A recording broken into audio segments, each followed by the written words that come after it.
Vamos ficar de pé para a leitura da palavra de Deus e vamos ler essa passagem. Se você tem a sua Bíblia, por favor, abra comigo no livro de Atos, capítulo 8. Se você tem uma Bíblia ou a aplicação no seu telefone, a gente quer fazer a leitura juntos hoje da Bíblia. Quero dar bem-vindo a todas as pessoas que estão nos visitando. É muito bom ter você aqui essa manhã para adorar o Senhor e aqueles que estão assistindo através da internet também. Eu queria que a gente tirasse nesse momento, com toda a reverência, nós tivemos um culto abençoado. Deus já falou conosco bastante essa manhã. E várias coisas que eu ia falar já foram faladas, e a gente só vai reforçar. Enquanto você está abrindo a Bíblia, eu quero também, juntamente com a igreja, parabenizar o pastor Max, que se formou nessa quinta-feira. Ele terminou o seu bacharelado em teologia, foram anos preparando e se formando e estudando. E nessa quinta-feira Deus deu a ele o privilégio de se formar. Então nós queremos abençoar a vida dele, agradecer a Deus pela vida dele. Vocês querem se alegrar com ele? Diga amém. Amém. Todos que disseram amém. Ok, pode dar palavra. Todos que disseram amém e aplaudiram, essa semana, vá na loja, compre um cartão e coloque um presente para ele, tá? Porque isso é muito bom, irmãos. Eu já formei e quando eu recebi de alguém um presentinho, isso foi muito bom para mim, reconhecimento do que eu fiz. Então eu gostaria que você fizesse o mesmo também. Compre um cartãozinho e dê um presente que o Senhor vai colocar no seu coração para dar para o seu servo do Senhor. Pastor Marcos, parabéns. Deus abençoe sua vida grandemente. Pai, muito obrigado pela formatura do teu filho, pela vitória que tem dado a ele. Nós, como igreja, nos alegramos por essa grande vitória dele ter recebido o seu bacharelado. É o início de uma caminhada contigo, que ele possa ir em frente para o mestrado, para o doutorado, em nome de Jesus. E todo o povo de Deus diga amém. Atos 8, estou lendo na Nova Versão Internacional, e Saulo estava ali, consentindo na morte de Estevão. Naquela ocasião desencadeou-se grande perseguição contra a igreja em Jerusalém. Desculpe. Todos, exceto os apóstolos, foram dispersos pelas regiões da Judéia e de Samaria. Alguns homens piedosos sepultaram Estevão e fizeram por causa dele grande lamentação. Saulo, por sua vez, devastava a igreja, indo de casa em casa, arrastava homens e mulheres e os lançava na prisão. Os que haviam sido dispersos pregavam a palavra por onde quer que fosse. Indo Filipe para uma cidade de Samaria, ali lhes anunciava o Cristo. Quando a multidão ouviu Filipe e viu os sinais milagrosos que ele realizava, deu unânime atenção ao que ele dizia. Os espíritos imundos saíam de muitos, dando gritos, e muitos paralíticos e mancos foram curados. Assim, houve grande alegria naquela cidade. Tome seus assentos. Obrigado pela leitura da palavra de Deus em reverência, como nós fizemos essa manhã. Nós estamos caminhando no livro de Atos juntos durante essa série, aproveitando, e como disse o pastor Max, talvez no culto das 11, por ser em português, nem todas as pessoas estão acompanhando, no culto das 9h30, porque em inglês todos estão acompanhando, e além da gente ver e falar no domingo pela manhã, nós temos um grupo de conexão que se reúne às quartas-feiras, e tem sido maravilhoso. Eu tenho sido muito abençoado. A perspectiva que nós estamos vendo nessa série em canal aberto tem sido maravilhosa. E a gente tem usado essa série em conjunção para falar no livro de Atos na nossa igreja, e temos muitas coisas para falar, e vamos até o Dia dos Pais aqui na América, o terceiro domingo de junho, falando sobre esse assunto. Quando a gente fala do livro de Atos, a gente gosta de muitos versículos, mas talvez o mais conhecido deles é Atos 1:8. E Atos 1:8 está aí para você. É uma promessa de Jesus. Jesus diz: mas receberão poder quando o Espírito Santo descer sobre vocês. Vocês serão minhas testemunhas em Jerusalém, em toda a Judéia, Samaria e até os confins da terra. Nós usamos esse versículo chave porque ele, na verdade, é o esboço do livro de Atos. Ele, na verdade, é o clímax do livro de Atos, é que dá a partida no livro de Atos. E quando a gente usa esse versículo, geralmente a nossa ênfase é a palavra poder. Mas recebereis poder. Nós enfatizamos poder porque fala de uma experiência maravilhosa que nós já falamos aqui, que é o batismo no Espírito Santo, o batismo com fogo, a promessa do Pai, o dom do Espírito Santo, algo que foi prometido por Jesus. João Batista falou sobre isso, Joel profetizou sobre isso, como vimos na semana passada. Então a gente enfatiza a palavra poder. Mas hoje o meu desejo é enfatizar uma outra palavra no capítulo 1, verso 8, a palavra testemunha. Mas recebereis poder quando o Espírito vier sobre vós, e vocês serão minhas testemunhas. A palavra testemunha significa alguém que presenciou ou ouviu algum fato. E por causa disso, dar testemunha é falar a respeito do que você ouviu ou viu. Geralmente, num tribunal, quando uma testemunha é chamada, ela é chamada para dizer o que ela viu ou o que ela ouviu. E, na verdade, essa conotação da palavra testemunha é uma boa conotação. Mas nós sabemos que a Bíblia não foi escrita no português, nem no inglês, nem no espanhol. Essa passagem foi escrita no grego. E nós precisamos então de olhar o que essa palavra testemunha é no grego, porque ela tem uma conotação muito mais profunda. A palavra no grego usada para testemunha é a palavra martus, de onde nós tiramos a palavra mártire dela. Quando Jesus então diz, vocês serão minhas testemunhas, ele está falando muito mais do que simplesmente vocês vão falar daquilo que vocês viram ou daquilo que vocês ouviram. Mas quando Jesus falou, vocês serão minhas testemunhas, ele estava dizendo, vocês devem estar dispostos a ser minha testemunha até o ponto de ser mártire para mim, de morrer por causa da minha palavra.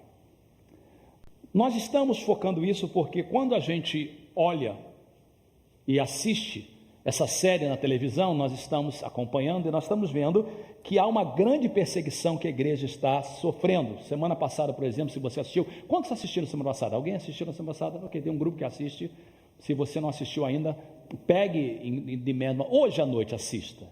Hoje à noite vai ser muito especial, porque essa passagem em Atos 8, canal 3, 9 da noite. Semana que vem é a conversão de Paulo, vai ser outra parte maravilhosa. Então, semana passada a gente viu como a igreja primitiva passava por perseguição. O episódio da semana passada foi mostrando essa perseguição, e o episódio de hoje vai começar novamente com essa perseguição. E essa perseguição, na verdade, era real, porque nós já lemos, o capítulo 8 começa dessa forma, naquela ocasião, desencadeou-se, e Lucas usa uma palavra importante, grande perseguição. Não foi simplesmente uma perseguição, mas desencadeou grande perseguição contra a igreja em Jerusalém. E todos, exceto os apóstolos, foram dispersos pelas regiões da Judéia, da Samaria. Alguns homens piedosos sepultaram Estevão, que foi o primeiro mártir, a primeira testemunha que morreu por causa do evangelho. E aí diz assim, e fizeram por ele grande lamentação. Saulo, que mais tarde se converteu e também foi perseguido, Saulo, por sua vez, devastava. A palavra devastava significa destruía. Paulo, ele foi muito ruim antes da sua conversão.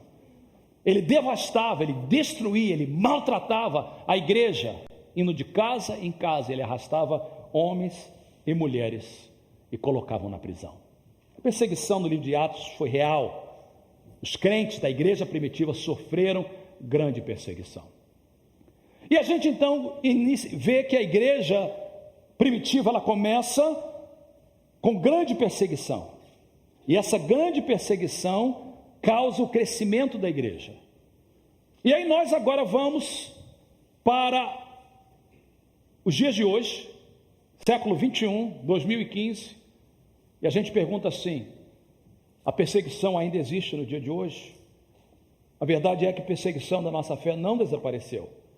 Mas para nós que vivemos na América, na Califórnia, até mesmo as pessoas que vivem no Brasil, no mundo ocidental, perseguição não é algo que nós entendemos tanto assim. O que chamamos de perseguição é quase que nada. Eu fui criado no Rio de Janeiro nos anos 60 e 70, eu nasci em 61. E naquela época, ser cristão, ser principalmente evangélico, protestante, era minoria. Eu não me lembro, durante meus anos de primeiro grau, segundo grau, na época chamado ginásio científico, de ter crentes na minha sala de aula. Todos que eram meus amigos não eram crentes. Então eu me lembro que naquela época a gente se achava perseguido porque a igreja era uma minoria. Muita coisa mudou desde então. Hoje a igreja no Brasil é uma igreja que cresceu, mas o que a gente chamava de perseguição era as pessoas nos chamar, na época nos chamavam de Bíblia. Lá vai o Bíblia, não sei se alguém lembra disso. Lá vai o Bíblia. Eu me lembro da gente ser perseguido por talvez ir para a igreja no domingo de manhã ou domingo à noite, mas era uma perseguição, ninguém morria por causa da sua fé.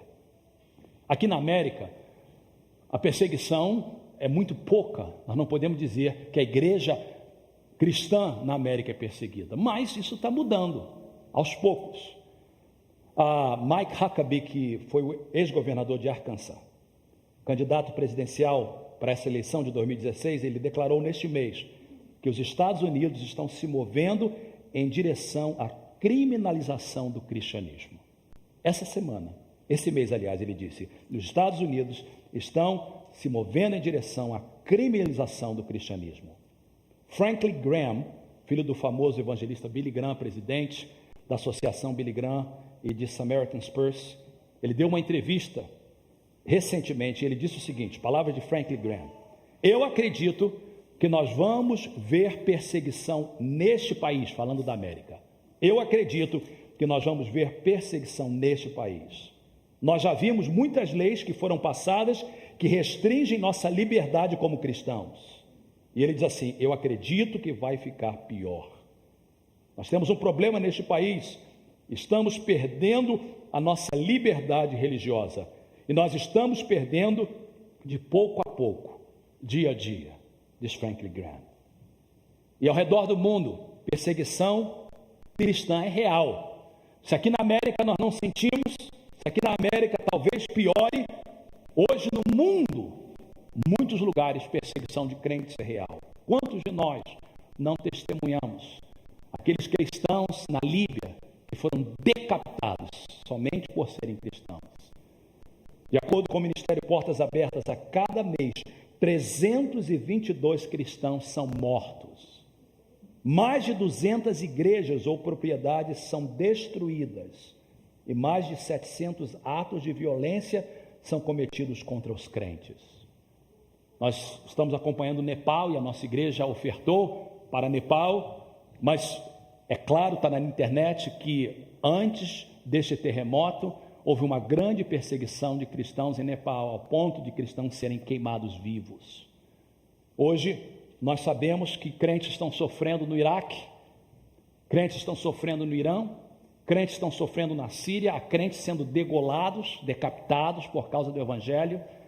Mulheres de cristãos em Sudão, mulheres cristãs em Sudão estão sendo estrupadas simplesmente por serem cristãs. Crianças de 10, 12, 13 anos na Síria estão sendo mortos simplesmente por ser cristão. A gente faz a pergunta assim, por que Deus então permitiu perseguição na igreja primitiva? A igreja que começou com poder.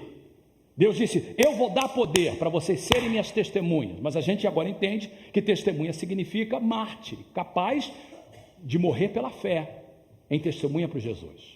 Mas por que Deus permitiu essa perseguição na igreja primitiva? Por que Deus permite perseguição aos crentes no Sudão, aos crentes na África? Por que Deus não faz alguma coisa?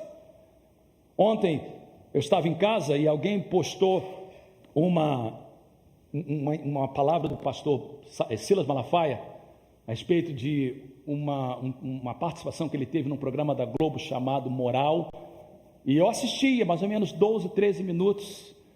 Eu estava vendo ele falar e era como se ele estivesse na cova dos leões.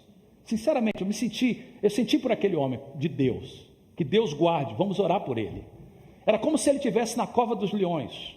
Havia ali uma mulher, eu não sei o nome dela, mas claramente usada pelo diabo contra tudo que é sagrado.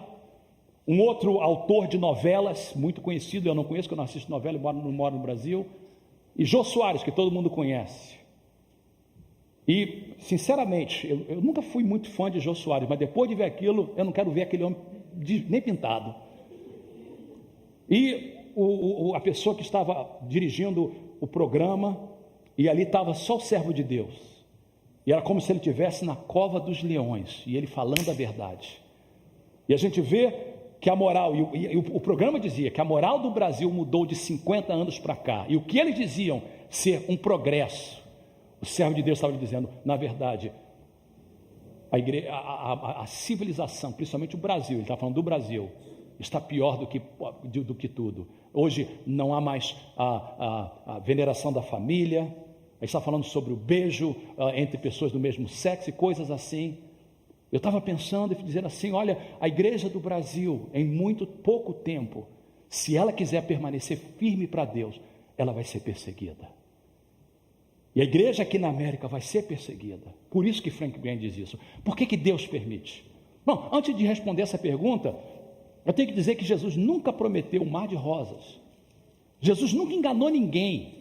Ele disse que ele nos dava paz, ele disse que perdoava o nosso pecado, ele garantiu para nós que a gente ia ser salvo, mas ele falou claramente para os seus discípulos. Você conhece a passagem de João, capítulo 6, 16, 33, assim: eu lhes disse essas coisas para que em mim vocês tenham paz.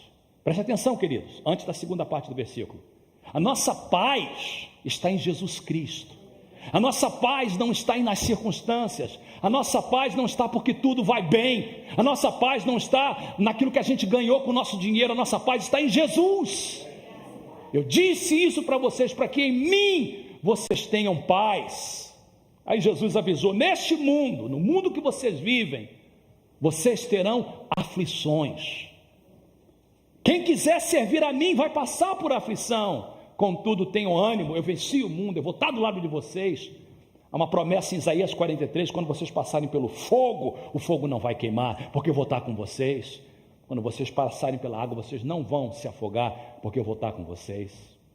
Uma outra passagem, e essa passagem é encontrada em todos os evangelistas, Mateus, Marcos, Lucas e João. Eu escolhi de Lucas.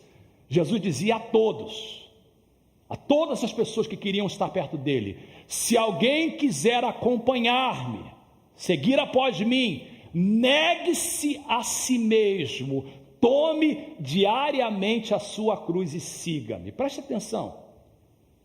Jesus está dizendo o seguinte: o custo do discipulado é esse. Primeiro, negar a si mesmo.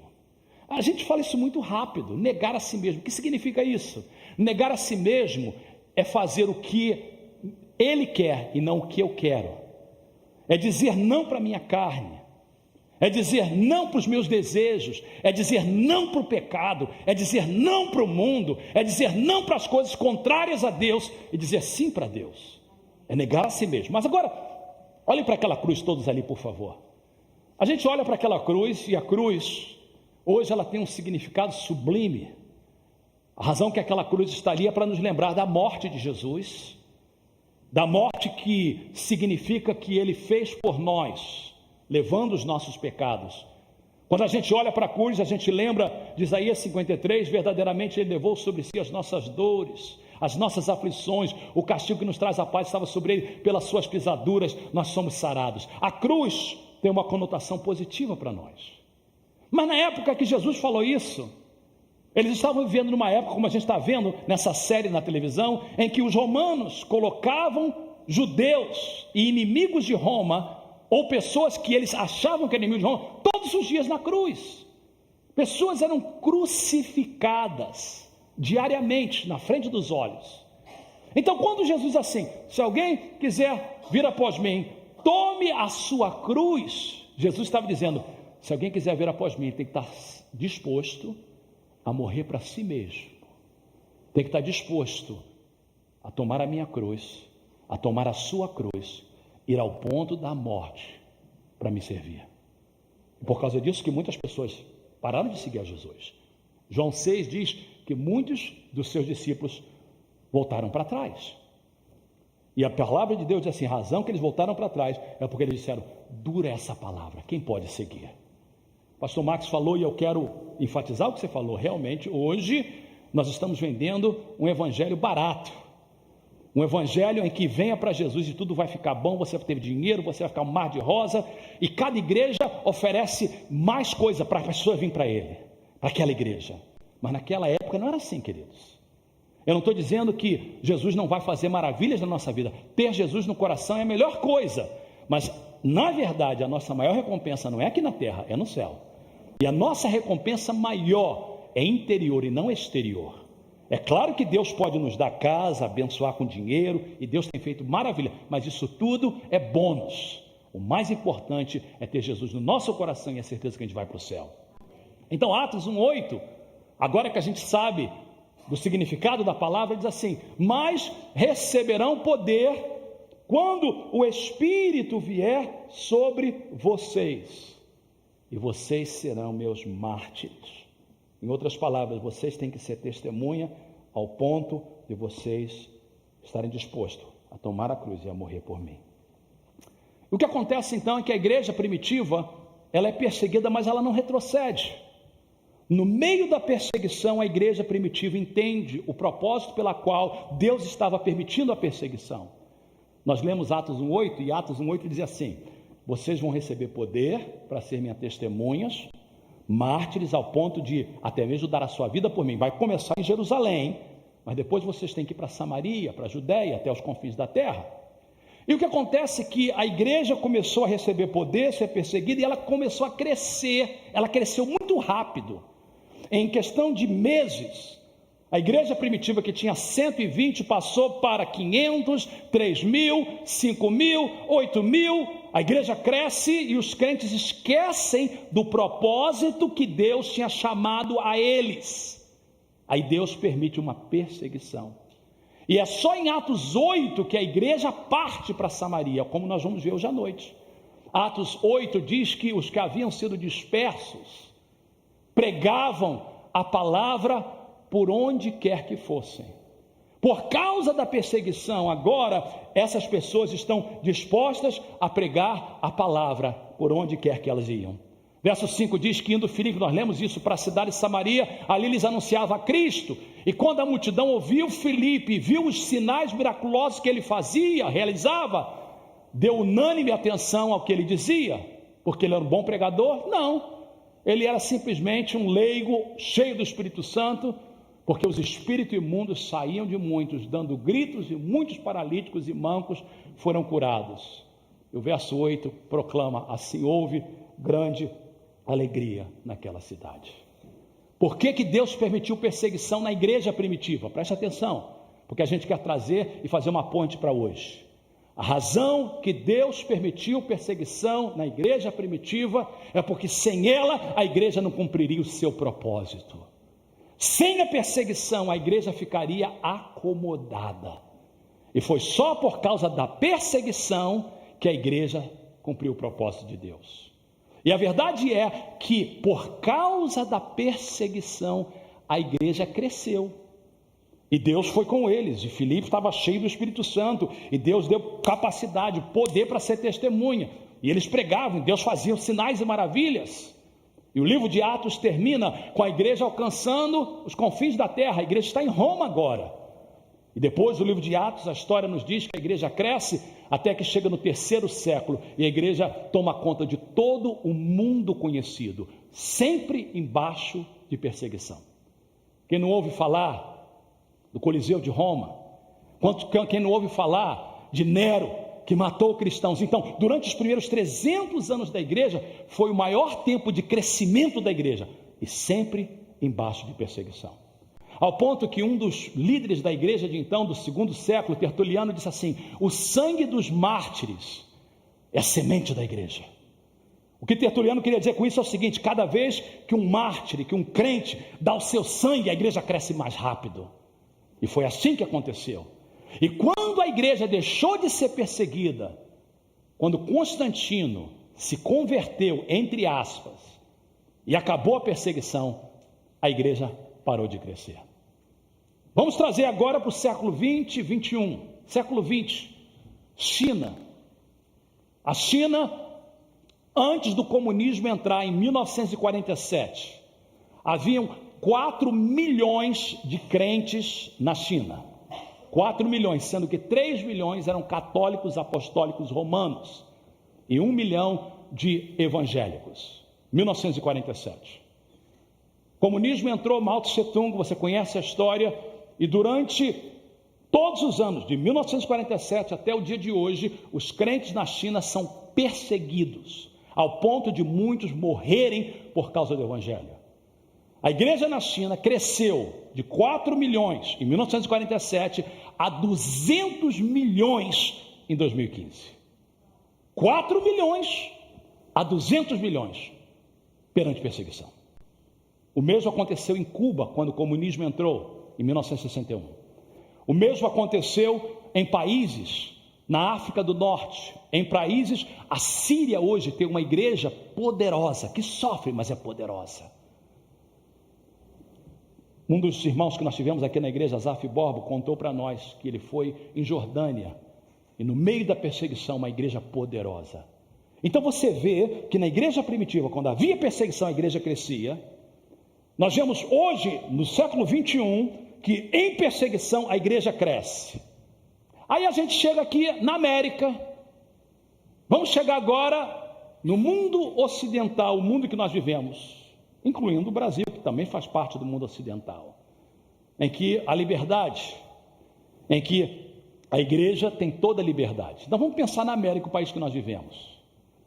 Essa semana foi o Clodoaldo que mandou para mim, eu falei para ele que eu ia falar sobre isso, uma entrevista que o pastor, o maior pastor da Igreja Batista, o líder das igrejas batistas aqui na América. A Igreja Batista é a maior igreja evangélica nos Estados Unidos. E ele estava sendo entrevistado por Megyn Kelly no canal Fox, Clodoaldo mandou para mim, e ali dizia que os crentes nos Estados Unidos diminuíram 8% nos últimos anos. Éramos 78% de crentes nos Estados Unidos, agora diminuiu para 70%. Se você for na Nova Inglaterra, você vai ver que a maioria dos templos conhecidos, que grandes pregadores pregaram, têm sido vendidos hoje, e muitos deles têm sido comprados por mesquitas. Na Europa não é diferente, catedrais estão vazias, igrejas estão fechando. Aí você fala assim, isso é muito distante. Vamos pensar aqui nos Estados Unidos, Califórnia, Península, São Francisco, mensagem de paz. E o que o Aguinaldo falou é verdade. No dia de hoje, o número de crentes que estão sério com Deus não está crescendo, mas está diminuindo. Um exemplo simples, e eu vou falar algumas coisas, eu espero que você entenda que eu não estou sendo pessoal, eu sinto uma responsabilidade, e eu orei muito para preparar essa mensagem. Um pequeno exemplo eu daria de domingo passado. E eu falei isso no domingo passado, em que os restaurantes estavam lotados, pessoas tinham que fazer reserva para entrar nos restaurantes, as igrejas estavam vazias. O que está havendo, irmãos? À medida em que a igreja perdeu a perseguição, a igreja não é perseguida, é fácil servir a Deus, a igreja, em vez de crescer, ela diminui. No Brasil, a coisa foi diferente, porque houve um grande crescimento numérico da igreja. Mas o que eu estou vendo no Brasil hoje, e eu vou falar um pouquinho sobre isso, porque é triste o que está acontecendo no Brasil. Existem vozes que estão clamando no deserto, mas a igreja cresceu, mas ela se corrompeu com o mundo. Eu fico pensando que talvez é necessário que Deus faça alguma coisa para que essa situação mude. Eu vou dar somente um exemplo de como a igreja começou a se comprometer com o mundo, porque o diabo é muito, a Bíblia diz que ele é sagaz, e a Bíblia diz que nós não devemos ignorar os seus ardis. O diabo, o que ele faz é o seguinte, ele não põe tudo escuro de uma vez só, ele vai escurecendo aos poucos, para você acostumar com a escuridão. Se ele escurecesse tudo de uma vez só, e foi isso que o pastor Silas Malafaia falava, ele estava dizendo assim, olha, porque o Jô Soares estava dizendo que ele fez um papel anos atrás de capitão gay, e ele falava, aquilo era engraçado, era bonito, e o que Silas Malafaia dizia para ele, assim, aquilo começou, porque o que o diabo fez, ele foi mudando a sociedade brasileira aos poucos, não é de uma vez para outra. E é mesmo assim na igreja. A igreja, ela vai se comprometendo aos poucos. Ela vai negociando valores aos poucos. Não é de uma vez só. O diabo nunca vai falar para uma pessoa assim: larga Jesus. A primeira coisa que ele vai fazer é: larga a igreja. Ele começa a apontar o erro das pessoas. Ele começa a apontar o erro de todos, porque todo mundo aqui tem erro. Em vez de olhar para Jesus, o autor e consumador da fé. Então, eu quero dar um exemplo para vocês. Um dos mandamentos, Êxodo 28, é assim: guarde o sábado, que é um dia santo. São 10 mandamentos. Um deles é: guarde o sábado, que é o dia santo. Pergunta, primeiro, esse mandamento é para ser guardado hoje também?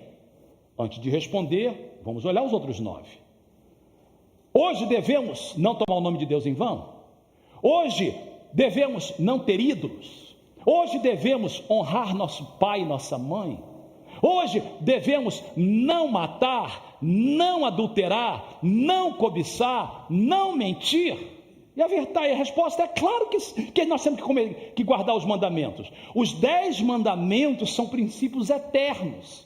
A interpretação e a aplicação deles mudam com o tempo, mas os princípios são eternos.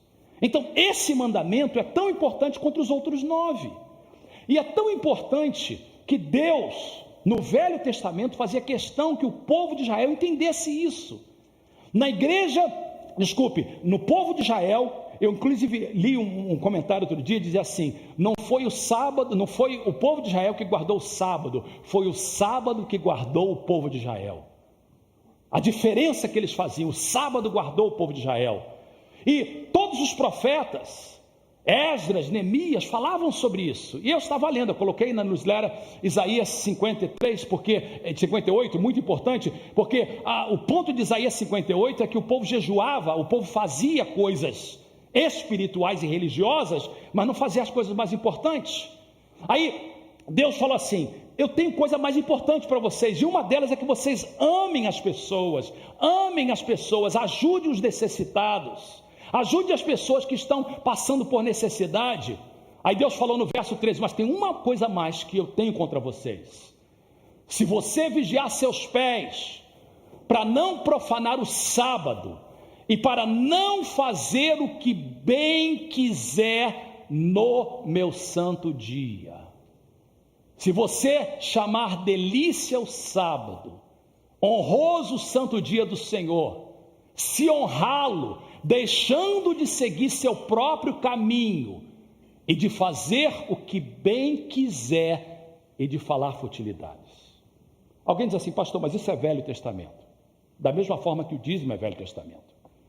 A igreja primitiva pegou essa passagem, pegou o mandamento de guardar o sábado e falou assim: vamos reinterpretar e aplicar na nossa vida. E o que acontece então? Que a igreja primitiva, logo no início, decidiu que o sábado para os cristãos agora era o domingo. A palavra domingo vem do latim, que significa dia do Senhor, porque Jesus ressuscitou no domingo, o Espírito Santo foi dado no domingo. Eles decidiram o seguinte: o nosso sábado como cristão será o domingo, o dia do Senhor. E durante quase 2000 anos, o domingo tem sido o dia do Senhor. Cristãos morreram e derramaram seu sangue para guardar o sábado, o domingo, como o dia do Senhor. Eu, novamente, fui criado numa época em que a igreja ensinava, o pastor ensinava, e a igreja guardava o domingo como o dia do Senhor. Domingo sempre foi o dia do Senhor. E eu penso na nossa igreja, Mensagem de Paz. A igreja tem 32 anos de existência. Se você pensar na nossa igreja, 15 anos atrás, não vou muito atrás, 15 anos atrás, alguns fazem parte dessa igreja, em que na época nós tínhamos culto domingo de manhã e domingo de noite. Domingo de manhã era em São José, e domingo à noite era em São Francisco. E a igreja servia o Senhor, as pessoas desciam para São José e vinham para São Francisco, na alegria e singeleza de coração, todo mundo servindo a Deus de alegria. Mas o tempo foi passando, e a igreja aos poucos começou a negociar esse princípio. E hoje, queridos, sinceramente, está muito triste isso.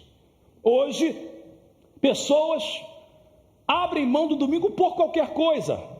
As pessoas marcam viagem no domingo, almoço no domingo, festa no domingo, tudo no domingo. E eu ouço essa passagem, Deus está dizendo assim: gente, não profana o sábado e não faça o que você quer nesse dia. Não deixe de seguir, não faça no sábado o seu próprio caminho. Eu senti o que você falou, Aguinaldo, porque você falou uma coisa, o Espírito Santo te usou. Depois eu entendi que você orou duas horas. E você dizia assim: gente, o culto começa às 11 horas. Nós nos preparamos. É claro que eles se prepararam para louvar a Deus, mas eles querem que você, que a igreja toda esteja junto. E ele dizia: a gente se preparou a semana toda para louvar ao Senhor. E eu podia sentir o peso que o Espírito Santo colocou no seu coração. E eu entendo isso, porque quantas vezes eu preparo uma mensagem, eu sei que Deus tem uma palavra para você, e você não aparece. E eu abro o Facebook e vejo você em volta de uma piscina, num lago, almoçando e profanando o dia do Senhor. Essa semana eu estava orando e Deus falou assim: a culpa é sua porque você não tem pregado isso na minha igreja. Eu disse: Senhor, me perdoe, nesse domingo eu vou pregar. Por que eu estou falando isso?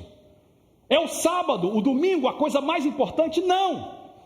Mas se você não tem coragem de guardar o domingo como dia do Senhor, se chega uma visita na sua casa, em vez de você dizer assim: olha, esse é o dia do Senhor, eu vou para a igreja, se você quiser vai comigo, senão eu volto mais tarde. Mas você abre mão de um princípio que é um princípio, irmãos, não é o maior princípio da Bíblia. Ninguém vai para o inferno por fazer isso. Não tem nada a ver com salvação, tem a ver com obediência. Tem pessoas, por exemplo, que às vezes não vê algo fluindo na sua vida, resposta de oração, porque está quebrando algum princípio. Esse é um dos princípios, não tem nada a ver com salvação. Mas se a gente não tiver coragem de cumprir esse pequeno mandamento do Senhor, será que a gente vai ter coragem de se levantar, por exemplo, contra a agenda gay? Uma agenda que está entrando na igreja, em que as pessoas agora estão aceitando um relacionamento amoroso e até mesmo casamento em pessoas do mesmo sexo, quando a Bíblia claramente proíbe, a Bíblia diz que é abominação ao Senhor. Mas a igreja presbiteriana nos Estados Unidos, nesse ano, aprovou, dizendo que eles aceitam o que a Bíblia condena. Aí você diz assim: não, a igreja não vai aceitar isso de jeito nenhum. Não vai aceitar? Quando eu fui criado na igreja do Senhor, eu fui ensinado que o divórcio era algo que Deus detestava. Não é que Deus não pode aceitar, não é um pecado que tem perdão, que não tenha perdão, mas a igreja do Senhor durante todo o tempo preserva o casamento. Hoje está uma vergonha, irmãos. Hoje são líderes, são pastores no Brasil, líderes de grandes igrejas, divorciando e casando de novo, apresentando a nova esposa para a igreja como se fosse algo normal, e ninguém fala nada. Todo mundo acha certo quando a Bíblia condena. E o aborto? O aborto é legal nos Estados Unidos desde 1973. Só porque é legal a igreja vai ficar calada? O que está acontecendo é que a igreja está se tornando insípida. O sal está ficando insípido, não salga e a luz não brilha. E a gente tem uma igreja grande no Brasil, mas uma igreja comprometida com o mundo. Os políticos, não são todos, mas os políticos cristãos, muitos deles são tão corruptos quanto aqueles que não são cristãos.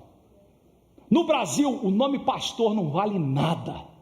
A verdade é, eu conheço pastores que dizem assim: se eu colocar num pedido de empréstimo, que eu sou pastor, nego imediatamente.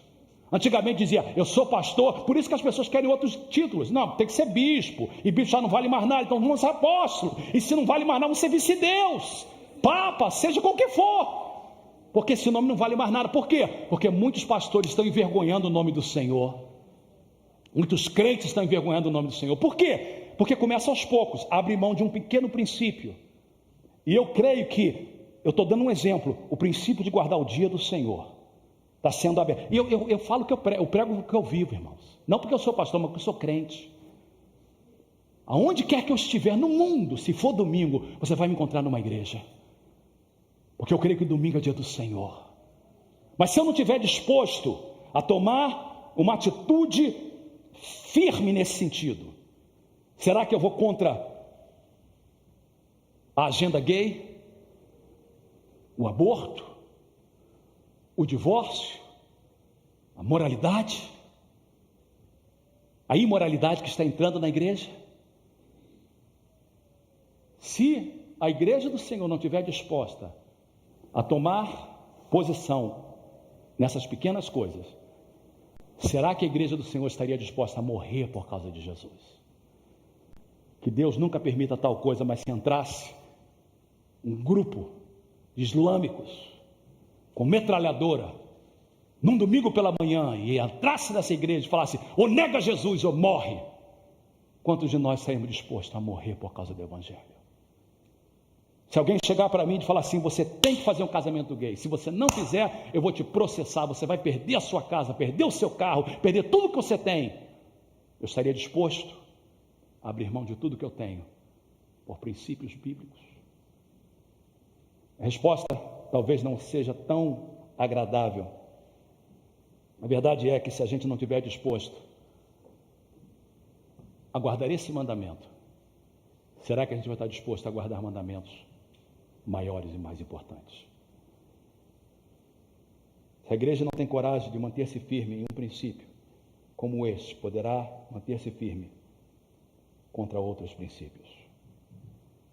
Em conclusão, eu oro que nós não tenhamos que enfrentar uma perseguição tão feroz que muitos de nossos irmãos e irmãs estão enfrentando em todo o mundo. Eu oro pelos irmãos que estão sofrendo no Afeganistão, no Paquistão, na Síria, no Sudão, no norte da África, na Índia. Devemos orar por eles hoje e fazê-lo mais vezes. Mas eu me pergunto, e eu pergunto a você: será que vai ser necessário uma perseguição para a igreja acordar e cumprir o seu propósito? Eu ouvi uma vez um pregador falar algo muito interessante, eu faço dele as minhas palavras.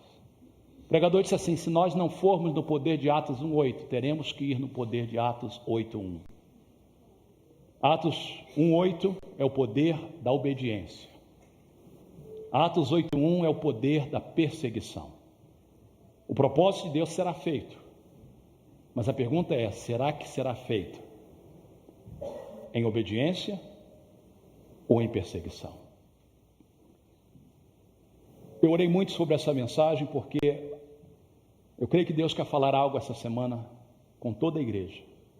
E Ele falou comigo, e Ele disse que é a minha responsabilidade como pastor dessa igreja ensinar o que eu não tenho ensinado.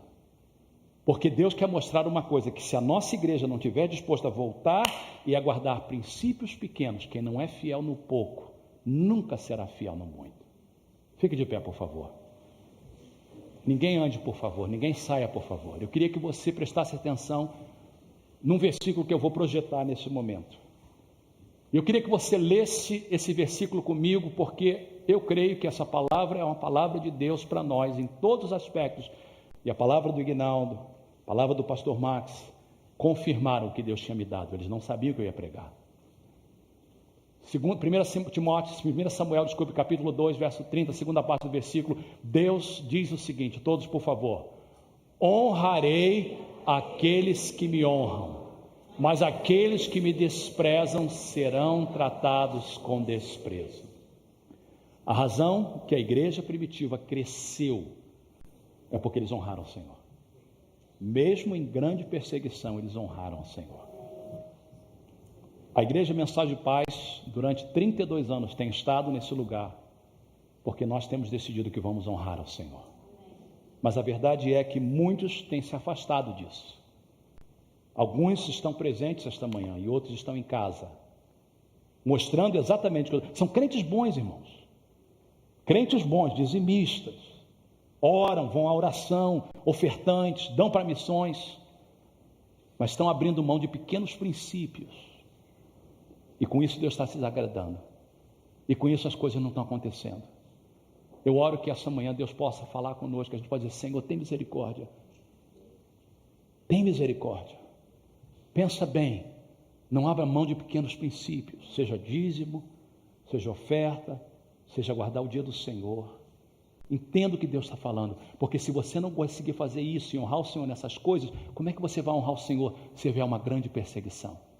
E às vezes será necessário uma tribulação e uma perseguição para que a gente acorde. Eu oro que não seja esse o caso, eu oro que a gente possa desfrutar da liberdade que nós temos e aproveitar a liberdade. Então vamos ficar na unção de Atos 1:8. Feche seus olhos, curva a sua cabeça, por favor. Eu tenho que terminar o culto no altar, não tem jeito. Esse culto precisa de ser terminado na presença de Deus no altar, para que a gente possa fazer um exame se nós estamos realmente honrando o Senhor. Será que nós estamos abrindo mão de princípios? Será que a gente tem permitido o mundo nos contaminar? Em vez da gente se transformar o mundo, a gente está sendo conformado com o mundo, parecendo mais com o mundo. E Deus está nos dizendo: eu quero que a minha igreja cumpra o seu propósito. Será que é necessário perseguição para que isso aconteça? Se for, que seja. Como pastor dessa igreja, eu digo: Senhor, faça o que é necessário para que os membros da igreja Mensagem de Paz cumpram o teu propósito. Faça o que for necessário. Nessa manhã eu quero orar por você, você que está aqui talvez pela primeira vez, ou visitando, você que não é membro da igreja. Deus está falando contigo. Eu vou pedir que os líderes do altar estejam aqui na frente, também buscando ao Senhor por si mesmo, mas também disponível para aquelas pessoas que querem vir à oração e pedir oração. Então, por favor, venha para aqui para frente, líderes do altar. E eu queria que você fizesse um favor para mim. Olhe para mim, agora pode abrir os seus olhos. Olhe para mim, por favor. Eu queria convidar, se você tiver que ir embora, Deus abençoe. Foi anunciado, haverá um almoço, se você quiser ficar conosco. Mas eu queria que a gente tirasse uns 5 minutos de reflexão. O que Deus falou com você essa manhã? Se você está aqui pela primeira vez e quiser dar a sua vida para Jesus, fazer uma entrega da sua vida para o Senhor, procure uma dessas pessoas aqui e peça para eles orarem por você. Mas aos demais eu quero convidar você para vir aqui à frente e ajoelhar mesmo, se ajoelhar aqui no altar, gastar um tempo dizendo: Senhor, toma conta de mim. Depois, se você quiser, você pode pedir que alguém ore por você. Mas eu queria convidar toda a igreja para fazer uma entrega nesse altar para o Senhor. Durante 3 ou 4 minutos, o grupo vai estar cantando e eu vou fazer uma oração final juntos com vocês. E depois, se você precisa de oração, alguém vai orar por você. Eles vão ficar aqui o tempo necessário. Mas eu queria que a gente gastasse um tempo nesse altar com o Senhor. Chegar aqui na frente, a não ser que você tenha problema no joelho ou na perna, se ajoelha mesmo. É uma entrega ao Senhor.